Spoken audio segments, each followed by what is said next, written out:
if we're in this situation and it's up against the wall and this person instantly goes to put the choke on, I can come off to the side right away. Now again, I'm not looking to do any sort of fancy grips. I'm merely just locking on, and as I shift my weight and hips off to the side, I start pressing my elbow through, and all I'm doing essentially is twisting their arm a little bit to get their energy to shift a little bit. And now I've avoided that initial punch, especially if he was looking to punch right away.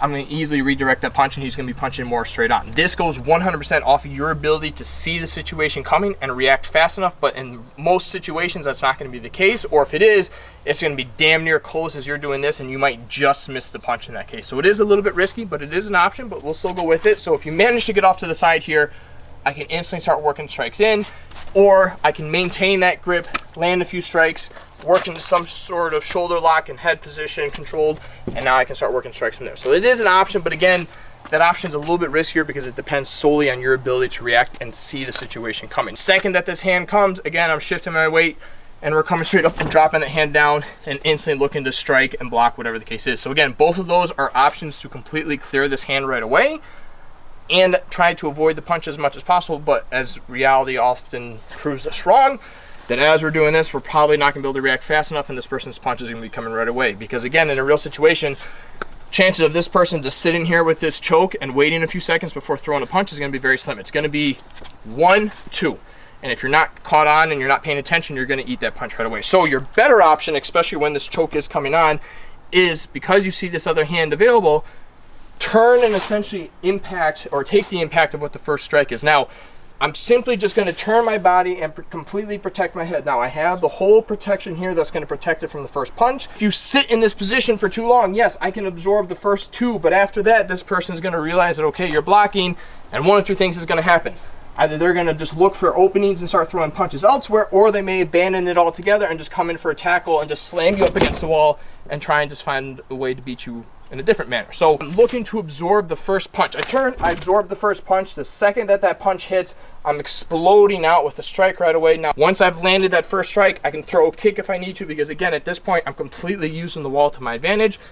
I can cup the arm, I can cup the head, and I can start working the person right back into the wall. We can throw more strikes, elbow strikes, and we work ourselves off. Your other option from the same exact type of situation, he puts the choke on, I block that first punch, is as soon as I feel that impact, I'm exploding off the wall, because at this point, he's not really capable of holding me on the wall, again, unless he comes in for a tackle. So I can instantly explode off the wall, work strikes, but as I explode off and I start striking him, I'm also going to make sure that I'm starting to work off at an angle so that I don't stand here in front of him, giving him an opportunity to just tackle me.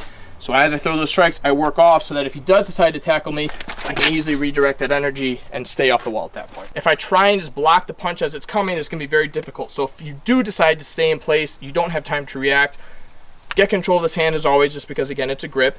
Lower your weight a little bit, and this time, instead of trying to block the specific punch, I'm literally looking to shoot out and grab the arm as it's coming. Now, you might eat a little bit of a punch in this case, but you still have a good chance of blocking the arm altogether and grabbing on. Now, at this point, as he continues to try and throw punches, I'm able to kind of maintain this grip a little bit, but again, I can't sit here. So as this is going on, I'm going to start working strikes a little bit, and as I start getting his energy to shift into me, I can come off, work my grips, start throwing more strikes, and eventually transition him into the wall altogether. Or I get in close enough to where I can tie up with him.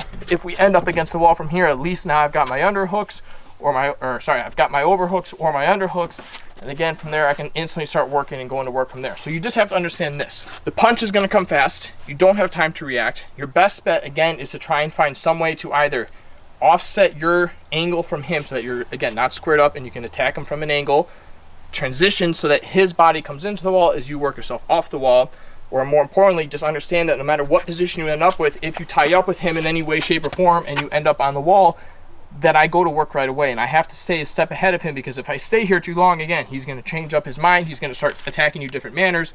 So if you end up on the wall in this sense, start tying yourself up, start working your angles, get your hips down, and again, we work all the things that we talk about when you're up against a wall. Dropping your weight, working the angles, shifting your energy a little bit, and never staying still, but at the same time, only come off the wall when you know that you're capable of doing it. Just understand you do have options, again, based off of how your reaction time is. Coming off to the side right away, blocking the punch, striking, and working yourself off the wall that way. Or again, as soon as he punches, I block, strike, and I start coming off the wall and just attacking him, and we work off on those angles. Biggest focus is what is that free hand doing? Again, whether it's a punch, a strike of some sort, if they're reaching for a weapon, that's going to be your biggest focus, because essentially it is an unknown strike that's about to happen. The choke itself, it's a one-hand choke. It's not going to put you to sleep by any means.